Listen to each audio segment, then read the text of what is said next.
La substitució de vehicles que es mouen gràcies a carburants fòssils per altres amb motors elèctrics és cada vegada més freqüent. El principal problema que es troben molts usuaris, però, és la falta de punts de recàrrega, que evitin quedar-se sense bateria en estar lluny de casa.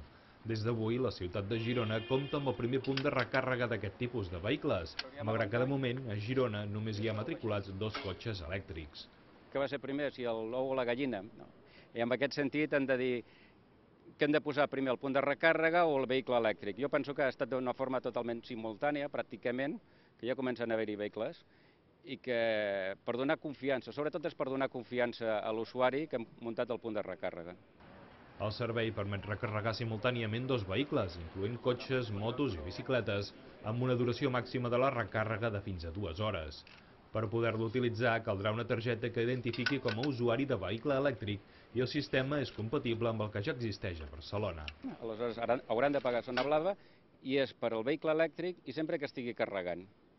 A partir de demà ja poden passar per l'Ajuntament i se'ls facilitarà aquesta targeta, que és de recàrrega, i de forma totalment gratuïta. Hauran de presentar la documentació del vehicle i a partir de llavors utilitzar-la.